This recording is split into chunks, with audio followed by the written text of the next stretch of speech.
মুক্তিযুদ্ধ এবং মুক্তিযোদ্ধা এসব শুনলে বা দেখলে জামায়াত নেতাদের গায়ে আগুন জ্বলবে, এটা স্বাভাবিক, বোধগম্য। কিন্তু তাদের এটা পরিপ্রেক্ষিতে তাদের মাঝে মাঝে যে প্রতিক্রিয়া, এটা ইত্রামের পর্যায়ে পড়ে। সেরকম একটা ইত্রামও আমরা দুদিন আগে দেখেছি। বোধগম্য কারণেই তাদের গা জ্বলবে, কিন্তু এটা স্বাধীন বাংলাদেশ এবং শেখ হাসিনার পতন মানে এই না এখানে মুক্তিযোদ্ধাকে নিয়ে তাদেরকে ডেমোনাইজ করে, তাদেরকে আন্ডারমাইন করে যে কোনো কিছু করা যাবে। সরি, ঘটনাটা হচ্ছে চাঁপাইনবাবগঞ্জে পুলিশের আয়োজিত একটা সুধী সমাবেশে। আমি একটা ভিডিও পাওয়া যায়, আমি পেলে ভিডিওটা মন্তব্যে দিয়ে দেবো। আমি প্রথম আলো থেকে নিউজটা পড়ছি, ওখানে তাদের রিপোর্টার ছিলেন, তিনি সেখানে বলছেন মুক্তিযোদ্ধাকে বক্তব্য দেওয়ার সময় থামিয়ে দিয়েছেন। কি হয়েছে? বক্তব্য দিচ্ছিলেন মুক্তিযোদ্ধা সংসদ চাঁপাইনবাবগঞ্জ জেলা ইউনিটের সাবেক সহকারী কমান্ডার মোহাম্মদ তরিকুল আলম। তাকে বাধা দিয়েছেন জেলা জামায়াতের নায়েবে আমির ও সাবেক সংসদ সদস্য লতিফুর রহমান। হেজিপেজি মানুষ নন, নায়েবে আমির এবং সংসদ সদস্যও ছিলেন তিনি। এই আইনশৃঙ্খলা নিয়ে একটা সুধী সমাবেশ হয়েছিল, সেখানে ঘটনাস্থল থেকে দেখা যায় বক্তব্য দিতে গিয়ে 1971-এর মহান মুক্তিযুদ্ধের সঙ্গে 2024 সালের 5 আগস্টকে না মেলানোর আহ্বান জানান মোহাম্মদ তরিকুল ইসলাম। এ সময় সামনের সারিতে বসা জামায়াত নেতা লতিফুর রহমান উত্তেজিত হয়ে আঙুল উঁচিয়ে বীর মুক্তিযোদ্ধা তরিকুল আলমের দিকে তেড়ে আসেন, চিৎকার করে প্রতিবাদ জানিয়ে বক্তব্য থামাতে বলেন। এ সময় আরও কেউ চেঁচামেচি শুরু করেন। একজন তাকে মাইক্রোফোন দিয়ে দিতে বলেন। এই সময় পুলিশের এক সদস্যকে তরিকুল আলমের হাত থেকে মাইক্রোফোন নিয়ে নিতে দেখা যায়। মানে আমরা খেয়াল করছি জামায়াতের চেঁচামেচির কারণে পুলিশ যিনি বক্তব্য দিচ্ছিলেন তার কাছ থেকে মাইক্রোফোন নিয়ে নিয়েছে এবং পুলিশ ওই জামায়াত নেতার শোরগোলকে প্রাধান্য দিয়েছেন। তরিকুল আলম বলেন, আমি কি বলতে চেয়েছিলাম তা বলতে দেওয়া হলো না, আমার বক্তব্য শেষ করতে দেওয়া হলো না বলে তিনি অনুষ্ঠান স্থল ত্যাগ করেন। এ বিষয়ে জানতে চাইলে জামায়াত নেতা লতিফুর রহমান ঘটনাস্থলে প্রথম আলোকে বলেন, উনি 5 আগস্টকে কটাক্ষ করে বক্তব্য দেয়, এর প্রতিবাদ জানিয়েছি।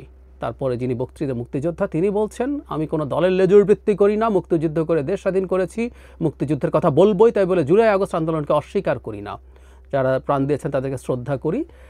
তিনি এগুলো বলতে পারেননি বলেছেন। মানে ব্যাপারটা হচ্ছে 71কে 24 দিয়ে ঢেকে দেওয়ার চেষ্টা আছে। আচ্ছা, এই যে আমিও বলছি 71-এর সাথে 24কে মেলাবেন না।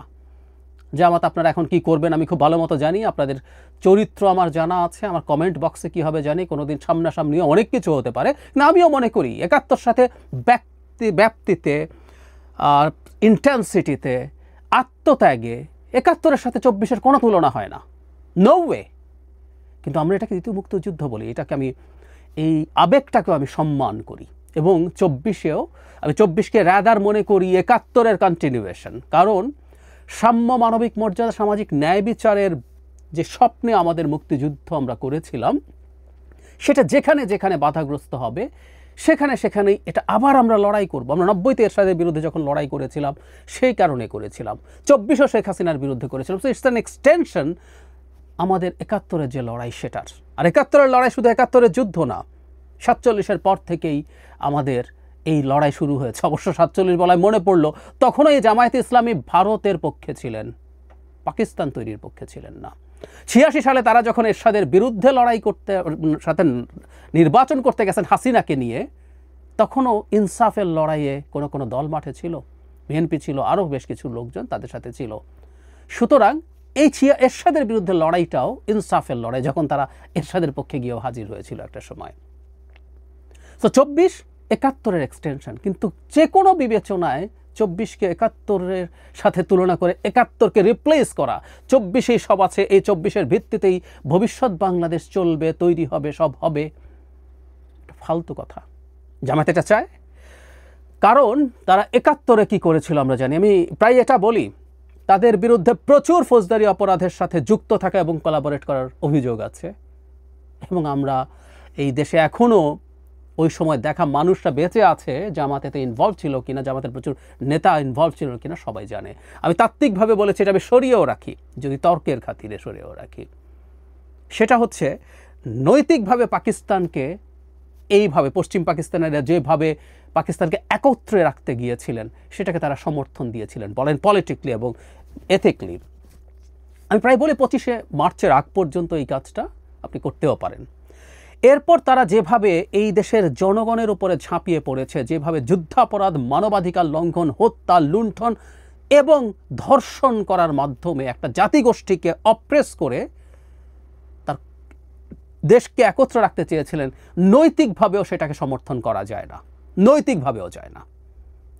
সে জামাত আস্ফালন করছে এখন এই দেশের মাটিতে বসে। Very bad, very bad.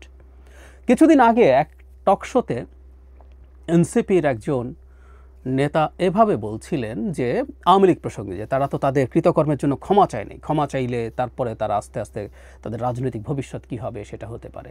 তখন আমি অন রেকর্ড তাকে জিজ্ঞেস করেছিলাম, জামাত কি ক্ষমা চেয়েছে তাদের হাজার গুণ, লক্ষ গুণ, কোটি গুণ বেশি অপরাধের জন্য? চেয়েছে? চাইনি তো। তাহলে কি জামাতের রাজনীতি করার অধিকার আছে, নাকি পুরনো হয়ে গেছে বলে আমরা এগুলো সব ভুলে যাব? একটা রিকনসিলিয়েশনের দিকে আসলে জাতিকে আসতে হয়, আমি এটা দ্বিমত করি না, কিন্তু আমরা তাদের মধ্যে কোনো রিপেন্টেন্স দেখি না। এখনও তাদের আমির বলেন, কিছুদিন আগেই বলেছেন, ৭১-এ যদি জামাত ভুল করে থাকে এবং সেটা যদি সন্দেহাতীতভাবে প্রমাণিত হয় তাহলে তারা ক্ষমা চাইবেন। মানে এত বছর পরেও তারা যদি ভুল করে থাকেন বলে তাদের মনে হয়। জাস্ট নৈতিক সমর্থন ইটসেলফও যে একটা বিভৎস ভুল না, অপরাধ, এই বোধও তাদের নাই। আর তার উপরে এসব তারা করে বেড়াবেন আর এই সমাজে তাদের রিকনসিলিয়েশন হবে? কিভাবে সম্ভব? তাহলে তো আওয়ামী লীগ যা করছে একেবারেই ভুল করছে না। আওয়ামী লীগ তো জামাতের তরিকায় চলছে, আমি তো তাই দেখছি। এই দুটো দলের মধ্যে তো সখ্য দেখা গেছে, ৮৬-র কথা বললাম না, এরকম আরও সখ্য দেখা গেছে। ৯৪ থেকে বিএনপির বিরুদ্ধে আওয়ামী লীগের সাথে লড়াই করেছে, একসাথে করেছে, তো তাদের এই সখ্য আছে।